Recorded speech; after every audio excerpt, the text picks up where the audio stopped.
7.5 lakh metric ton चीनी हमने export किए, अब हम 7.5 लाख मेट्रिक टन चीनी के इंपोर्ट कर रहे हैं। सर ये मैं सारा साल इस फ्लोर पे कहता रहा हूं कि ये कोटे बढ़ा रहे हैं मिलों के एक्सपोर्ट करने के लिए, उनकी जेबें भर रही हैं। इस दफा किसी नेचुरल डिजास्टर को हम ब्लेम नहीं कर सकते, ये सिर्फ और सिर्फ हमारी नाकिस पॉलिसियों की वजह से 13% ड्रॉप मेजर क्रॉप्स में आई है।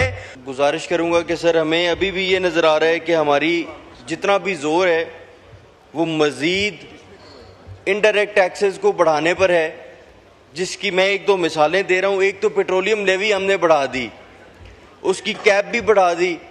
अभी जंग के दौरान जब तेल की कीमतें बहुत बढ़ गई तब भी हमने लेवी को कम नहीं किया, हमने सारा का सारा बर्डन पाकिस्तानी अवाम पे डाला।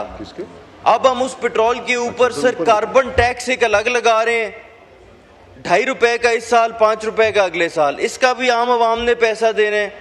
उसके अलावा सर जो हम एक ईवी लेवी लेके आना चाह रहे हैं जिसमें हर गाड़ी के ऊपर हम टैक्स लगाएंगे, अब एक एनवायरमेंटली फ्रेंडली एक प्रोग्राम हो, उसमें आपने जो डीजल पेट्रोल पे गाड़ियां चलती हैं उन पे टैक्स लगाना हो, तो सर उसमें आप खुद समझदार हैं सर, आप खुद आप बहुत पुराने एक सियासतदान हैं, ग्रास रूट्स के सियासतदान हैं। सर मुझे बताएं कि एनवायरमेंटली फ्रेंडली गाड़ियों को अगर प्रमोट करना है तो हाइब्रिड गाड़ी पे टैक्स लगाने की कोई तुक बनती है? सर हमारे पास लैंड क्रूजर हैं, प्राडो हैं, ये चीज़ें बाहर से आ रही हैं, वो हम सस्ती कर रहे हैं, लेकिन इधर हाइब्रिड गाड़ियों पे हम टैक्स लगाने लगे हैं। सर मेरी अपना गुजारिश होगी फाइनेंस डिवीजन से कि इसको प्लीज़ रिकन्सिडर करें।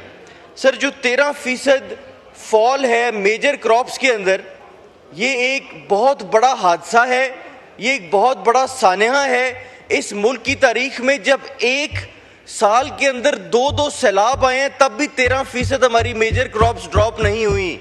इस दफा किसी नेचुरल डिजास्टर को हम ब्लेम नहीं कर सकते, ये सिर्फ और सिर्फ हमारी नाकिस पॉलिसियों की वजह से 13% ड्रॉप मेजर क्रॉप्स में आई है।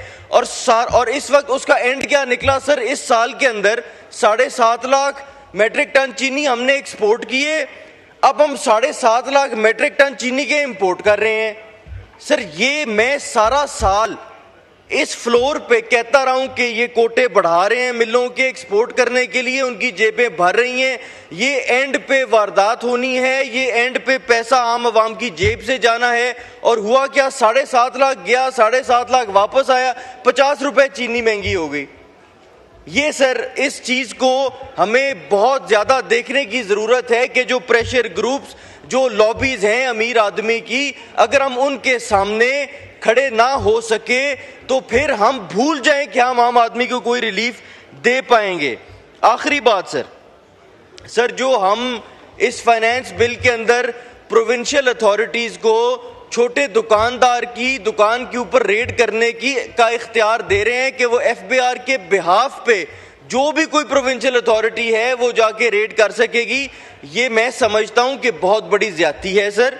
अगर एफबीआर इस दफा हमारे से 2000 की भी कैप फाइनेंस कमेटी ने उतार दी, अगर उनके पास अनलिमिटेड लोग कॉन्ट्रैक्ट पे रखने की इजाजत वो हमारे से ले रहे हैं, तो फिर उनको छोटे दुकानदार को जो प्रोविंशियल अथॉरिटीज हैं उनके रेमो करम पे नहीं छोड़ना चाहिए। इससे करप्शन होगी, इससे एक्सटॉर्शन होगी, इससे ब्लैकमेलिंग होगी। बहुत शुक्रिया सर।